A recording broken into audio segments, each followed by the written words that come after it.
श्रीमन नारायण नारायण नारायण श्रीमन नारायण नारायण नारायण नारायण नारायण नारायण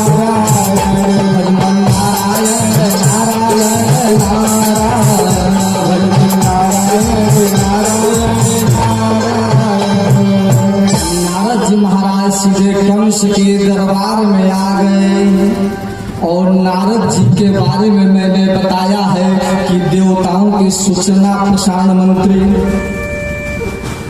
कंस ने बहुत स्वागत सत्कार किया। अरे देवर्षि यहो भाग्य हमारे जो आप जैसे संत पधारे। नारद जी ने कहा कंस और तो सब ठीक है, लेकिन तुम भूल गए देवताओं को आकाशवाणी। देवताओं ने क्या कहा था कि देवकी का लाल होगा तेरा काल। देवकी का लाल जन्म भी ले लिया है। तुझे पता ही है कि कौन है वो। अरे 11 साल से ज्यादा का हो गया, नौजवान होता जा रहा है, अभी तक तुम उसको मारे नहीं। कंस ने कहा नारद जी से महाराज क्या करें, बहुत निशाचरों को भेजे, सैकड़ों निशाचरों को हमने भेजा, लेकिन जो जाते हैं उल्टे उधर से मर के वही रह जाते हैं। जाने वालों का तो निशान मिलता है, आने वालों का निशान ही नहीं मिलता। नारद जी ने कहा करे मूर्ख न हो, कुछ बुद्धि से काम लो।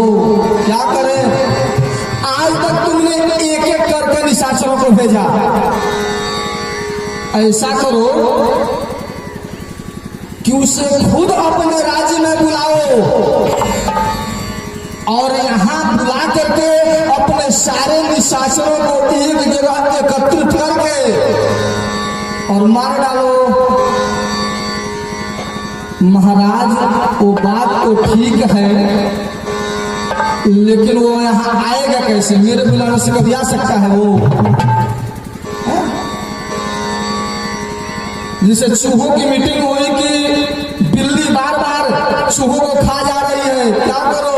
आसान उपाय है कि बिल्ली के गले में घंटी बांध दो, आएगी तो घंटी बजने लगेगी। उपाय तो बड़ी अच्छा है, लेकिन भला घंटी बांधने जाए कौन बिल्ली के सामने? कंस ने कहा कि भला आएगा मेरे बुलाने से?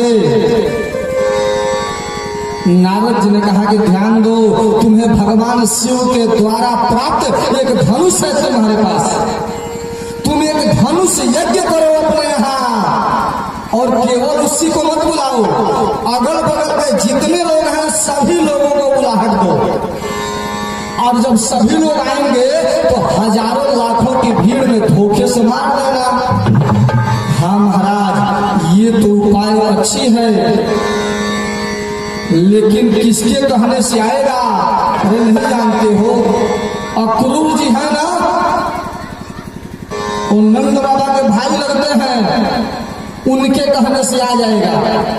बुला के किस तरह से बुला लो एक बार।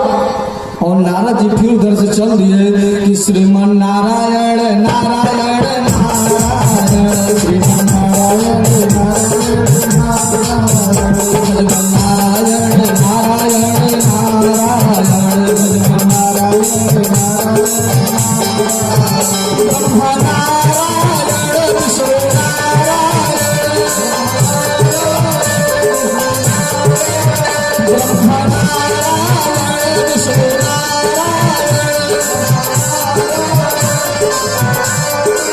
इस तरह से यही नाताली का जला ब्रह्मा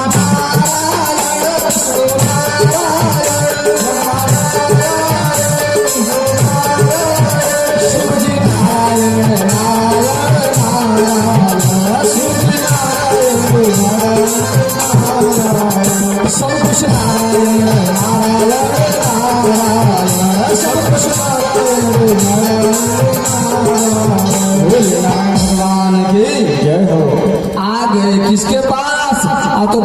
श्री कृष्ण के पास अब आ गए नारद जी। भगवान श्री कृष्ण ने कहा है कि महाराज आपका दर्शन हुआ। श्री कृष्ण ने प्रणाम किया, नारद जी ने उल्टे प्रणाम किया कि महाराज आप किस लिए आए थे?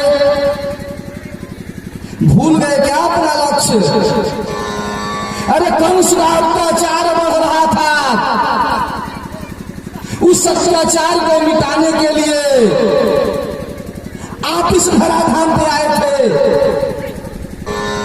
लेकिन क्या हो गया आपको? 11 वर्ष से ज्यादा हो गए आपको यहाँ आए हुए, अभी तक कंस जिंदा है। भगवान श्री कृष्ण नारद जी के बात को सुन के मुस्कुरा रहे हैं कि धन्य हो नारद। मथुरा कल क्या करने गए थे? तो महाराज मेरा इन्होंने कहा मैं थोड़ा उधर चढ़ा दे, थोड़ा इधर चढ़ा दे, क्योंकि मैं तो कंस को मरे देखना चाहता हूँ। तो थोड़ा उसको भी बता दिया, उसको भी थोड़ा टाइट कर दिया और थोड़ा आपको भी बोल दिया महाराज जल्दी से उसको हटाइए धराधाम। ठीक है, लेकिन मैं कैसे मारूं? क्योंकि गोपियां और मां किसी भी कीमत पे मुझे इस नगर को छोड़ के जाने ही नहीं देती। कंस इधर आता नहीं। महाराज मैं उसका उपाय कर दिया हूं। इसके बाद नारद जी चल दिए। श्रीमन नारायण नारायण नारायण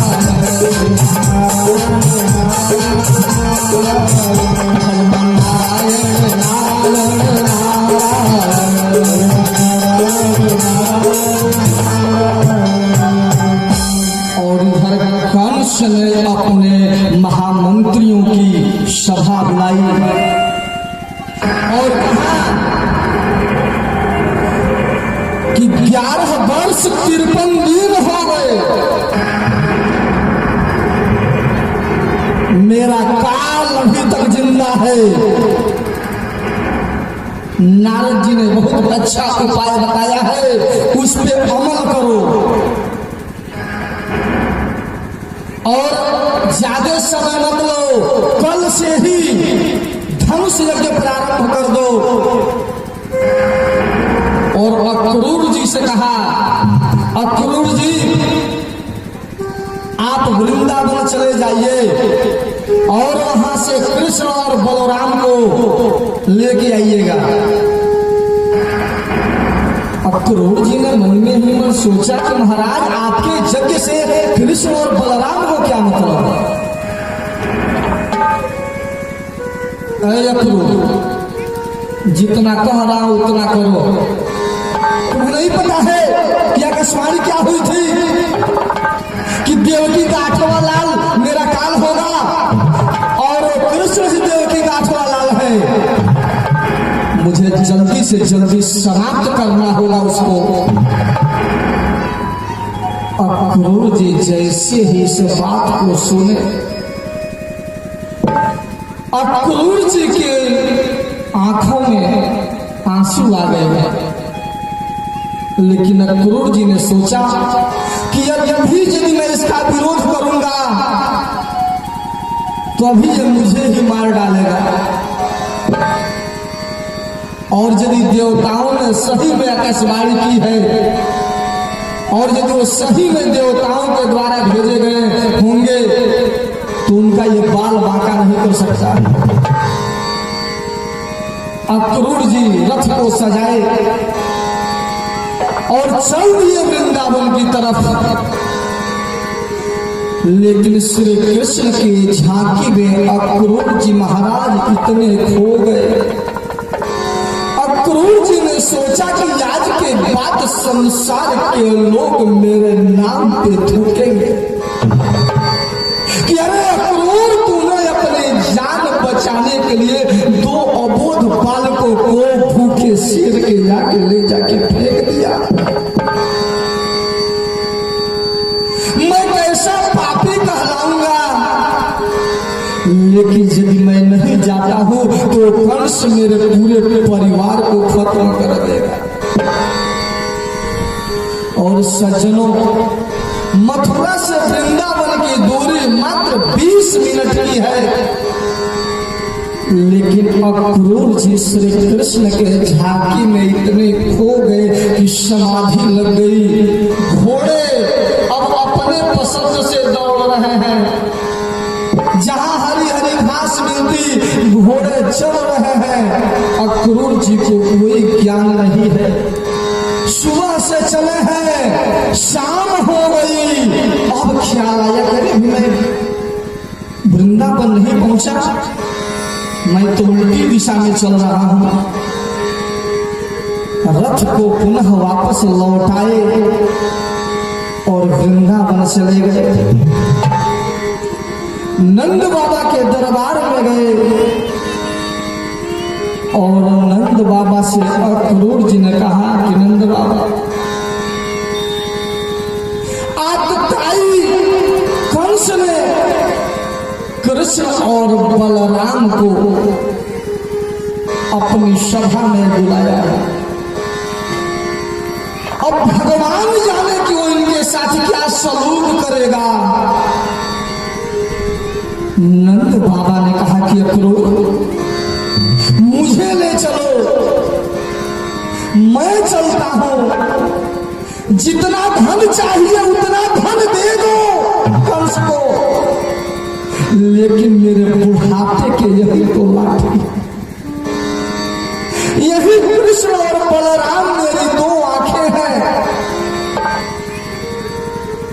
जिनसे मैं देख सकता हूं, इन्हें मत ले जाओ। भजन करने के लिए बैठी है मां यशोदा। जैसे ही मां यशोदा को पता चला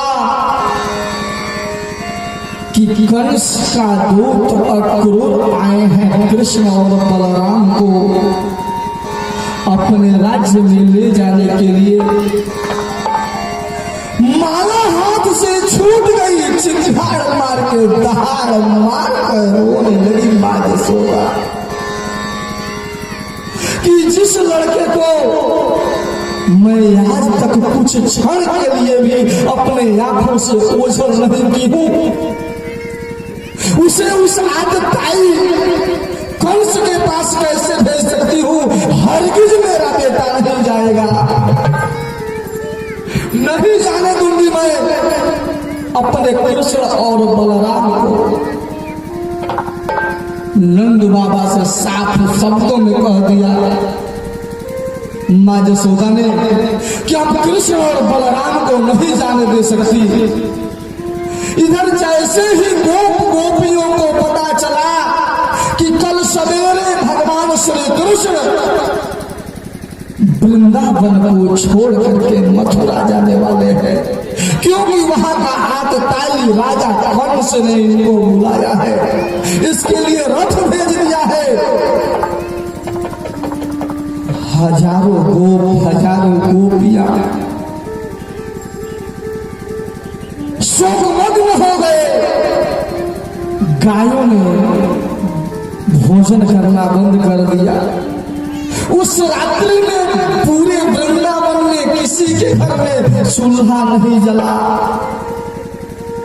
सारे लोग रो रहे हैं कन्हैया, लेकिन सबको विश्वास है कोई बात नहीं, कंस ने न बुलाया है, हम कन्हैया को मना लेंगे और हम युद्ध करने के लिए खड़े हो जाएंगे। हमारे जीते जी कंस का कोई दूत हमारे कृष्ण को हमसे दूर लेके नहीं जा सकता। सारे गोपी आ गए भगवान श्री कृष्ण के पास। कन्हैया, तुमको वृंदावन नहीं जाना, तुमको मथुरा नहीं जाना है, वृंदावन तुम्हें नहीं छोड़ना है। इधर हमारे कन्हैया जब गोपियों के इस प्रेम को देखा, नेत्रों में आंसू आ गए, लेकिन फिर भी कन्हैया ने कठोर बन के कहा, अरे गोपियों, हमारा वहां जाना बिल्कुल जरूरी है, जाना पड़ेगा। कन्हैया तुम कह रहे हो? हाँ मैं कह रहा हूं। सारी गोपियां माँ जसोदा के पास जाती है। माँ जसोदा रोक लो कन्हैया को, मत जाने दो। जसोदा ने कहा नहीं जाने दूंगी। माँ जसोदा ने कहा कन्हैया मत जाओ तुम मथुरा। कन्हैया ने कहा कि माँ मैं जा रहा हूं, बहुत जल्दी आ जाऊंगा। मैं 2 दिन रुक के आ जाऊंगा, परसों आ जाऊंगा। माँ यशोदा ने सोचा कि जब कन्हैया को भी जाने का मन है तो आज तक मैंने कन्हैया के मन को नहीं तोड़ा है, तो आज मैं कन्हैया के मन को क्यों तोड़ूं? माँ जी सीखे कन्हैया, जब तुम्हारी इच्छा है, जब तुम अपनी इच्छा से मथुरा जाना चाहता है, चले जाना बेटा कल सवेरे। माँ जसोदा कन्हैया को सुला रहे हैं, लेकिन कन्हैया को नींद नहीं आ रही है।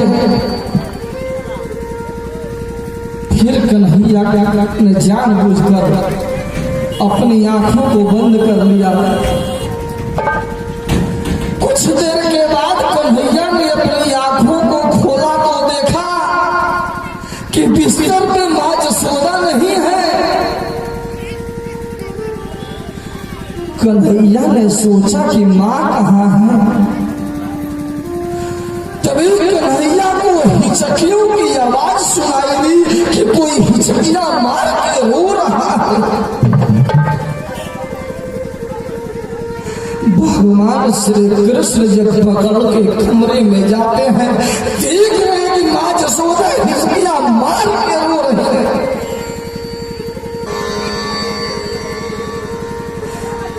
अरे माँ तुम क्यों रो रही है? माँ मैं तो मात्र 2 दिन के लिए जा रहा हूं। तब तक सुबह हो गई। अक्रूर ने इधर रथ पूरा तैयार कर लिया। भगवान श्री कृष्ण के नेत्र से झरझर आंसू बह रहे हैं, लेकिन भगवान श्री कृष्ण मथुरा जाने के लिए तैयार हो गए। रथ सज गया है।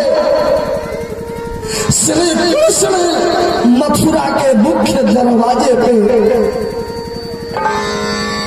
रथ पे बैठ चुके हैं, लेकिन तभी अचानक हजारों गोपियां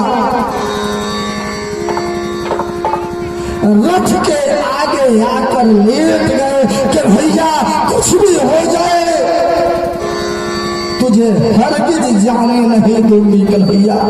और वहां के गोप और गोपियां बोल रहे हैं कन्हैया से,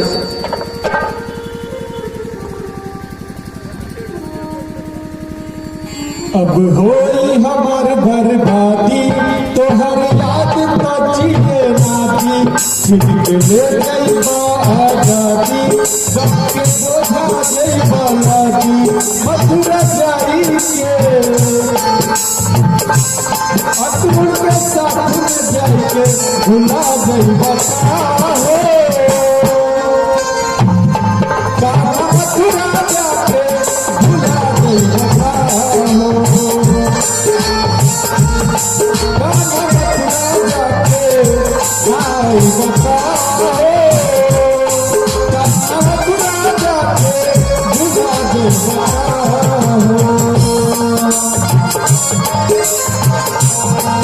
गोपियां कह रही है कन्हैया, अरे तुम क्यों नहीं जाओगे? अरे हम तुम्हारे गांव के गंवार और भला तुम इन गंवारों के बीच में कितने दिन ठहरते? यही कारण है कि तुम शहर की अट्टालिकाओं को देखने, शायद शहर की सुंदरियों को देखने के लिए तुम जाते हो और हमें लग रहा है कि तुम जाकर के हमें भूल जाओगे कन्हैया।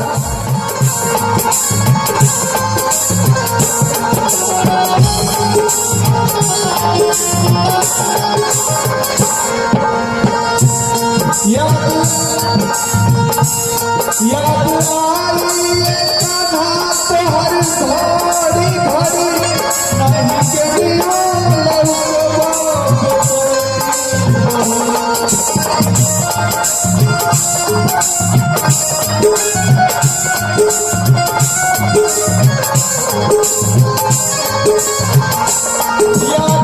आई कान्हा तोहर घड़ी घड़ी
लेकिन कन्हैया रोकने के लिए तैयार नहीं है।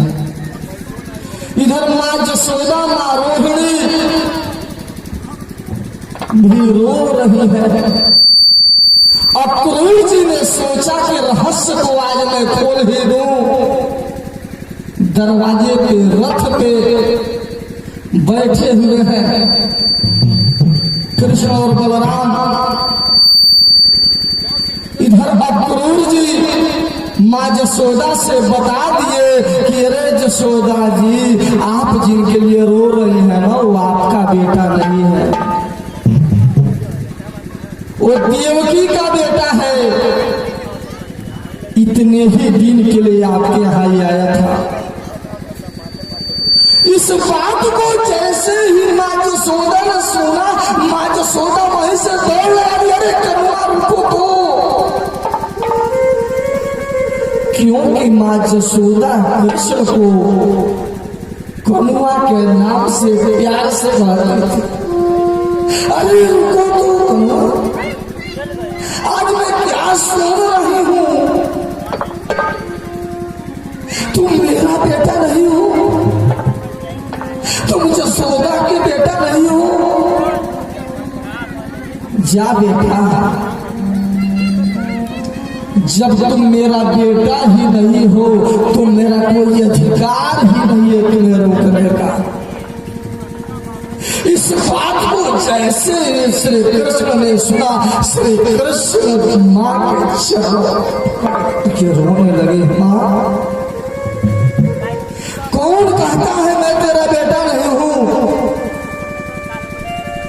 अरे माँ देवकी ने भले मुझे जन्म दिया होगा, लेकिन सारे संस्कार तुम्हारे हैं। तूने अपने दूध को पिला करके मुझे इतना बड़ा किया है।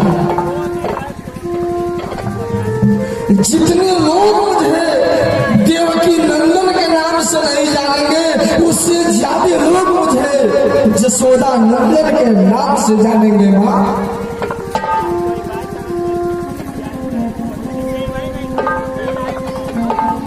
मित्र बोले कि कन्हैया, हम भी तुम्हारे साथ चलेंगे। नंद बाबा ने भी कहा कि कन्हैया को मैं अकेला नहीं छोड़ूंगा, मैं भी कन्हैया के साथ चलूंगा। पीछे के रथ में बैलगाड़ी सजी, पीछे उस पे श्री कृष्ण के मित्र नंद बाबा सब लोग सवार हो गए और आगे आगे श्री कृष्ण का रथ चल रहा है और भगवान श्री कृष्ण प्रस्थान कर दिए हैं। वृंदावन को छोड़ दिए भगवान श्री कृष्ण, रथ चलने लगे।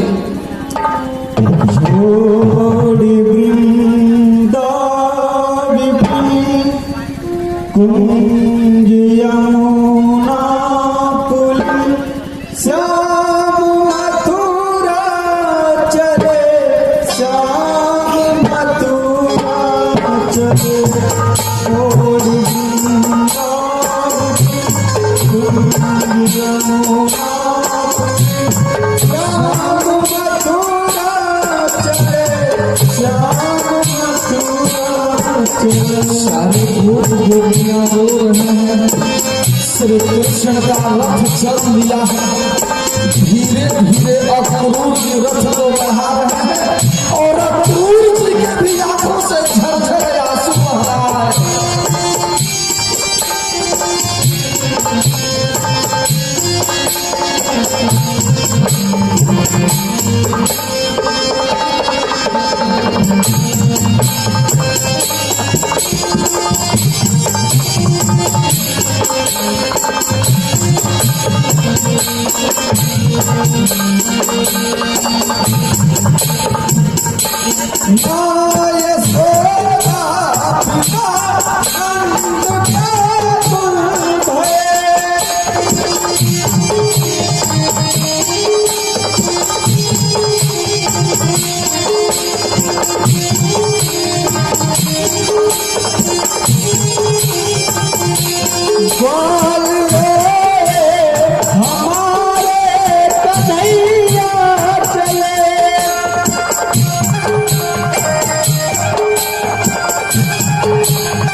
सबसे प्राण तन मन हरण, तोड़ प्राण तन मन हरण श्याम मथुरा चले, श्याम मथुरा चले। कृष्ण का रथ आगे आगे चल रहा है, एक टक निहार रही है गोपियां, अपने रथ को निहार रहे हैं। गोपियां अपने स्थान से खड़े होकर के उस रथ को देख रहे हैं।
गैया करती रुदन प्राण तन मन हरण, गैया करती रुदन प्राण तन मन हरण श्याम मथुरा चले, श्याम मथुरा चले।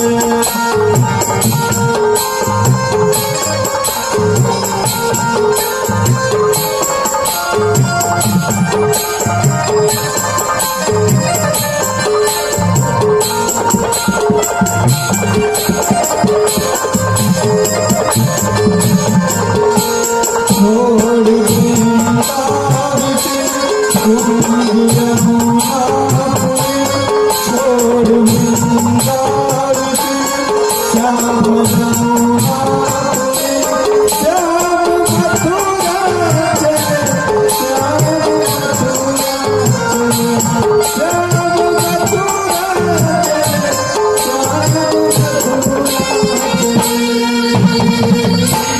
अक्रूर जी रथ को चला रहे हैं, गोपियां तब तक एक टक देखती रही जब तक श्री कृष्ण का रथ आंखों से ओझल नहीं हुआ। और जैसे ही श्री कृष्ण का रथ आंखों से ओझल हुआ, सारी गोपियां वहीं गिर पड़ी।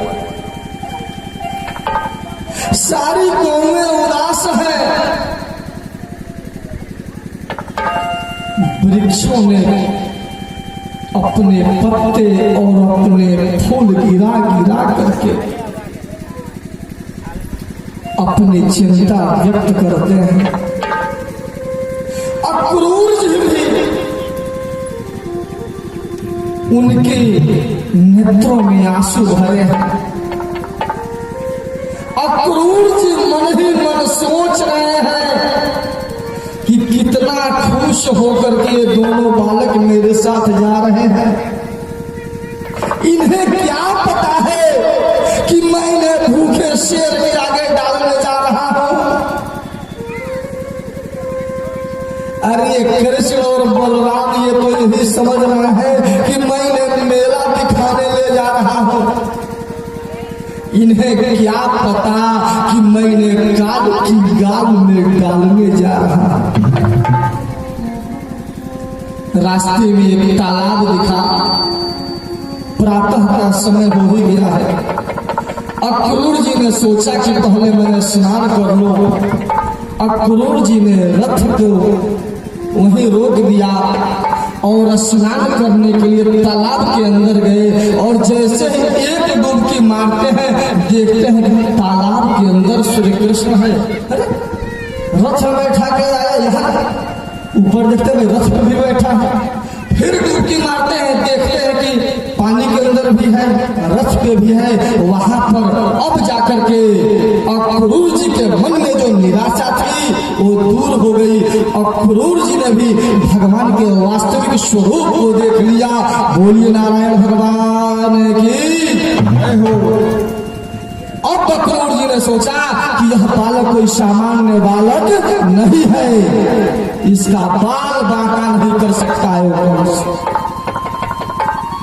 ले गए और जो छावनी इन लोगों के लिए बनाई गई थी, वहां पे भगवान श्री कृष्ण बलराम को उतार दिए। तब तक पीछे से श्री कृष्ण के जितने बाल सखा थे वो भी आ गए, नंद बाबा भी आ गए।